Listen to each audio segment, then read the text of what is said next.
대통령의 해 2024년은 선거의 해라고 해도 과언이 아닙니다. 우리나라를 비롯해 미국과 대만, 또 영국, 일본 등 40개국, 또 40억 명의 유권자가 선거를 하게 되는데요. 그만큼 우리 시장도 변동성이 커질 것으로 보입니다. 단연 주목해야 할 것은 당장 1월에 있는 대만 총통선거, 4월 한국 총선, 11월 미국 대통령 선거입니다. 먼저 1월은 올 한 해 한눈에 살펴볼 각종 박람회, 또 경제 포럼 등이 예정되어 있습니다. 이번 CES에서는 수소와 소프트웨어 중심의 미래 비전이 공개됩니다. 또 13일에는 보시는 것처럼 대만 총통 선거가 예정되어 있는데요. 현재 친미 후보와 친중 후보의 지지율이 근소한 차이를 보이는 가운데 친미 성향의 후보가 당선될 시 중국의 대만 개입 강도가 더 높아질 수 있어 국내 반도체 기업들의 반사 수혜를 기대할 수 있습니다. 그리고 올해 첫 미국 연방준비제도의 FOMC가 1월 말에 열리죠.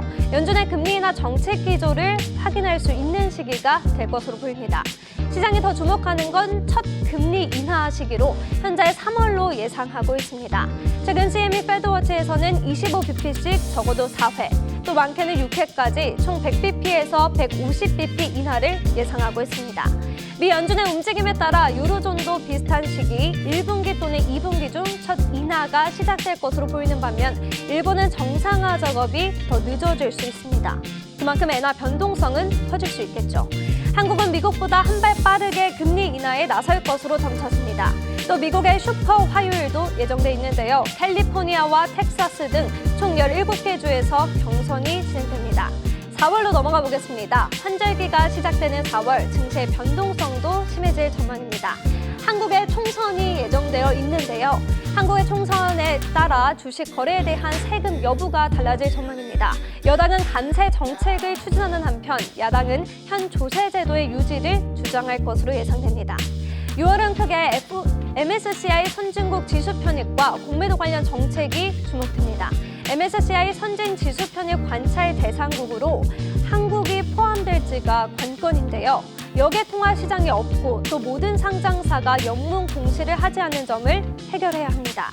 예비 리스트에 포함되더라도 선진국 분류 그리고 편입까지는 2년이 더 걸린다는 점 유의해야 합니다.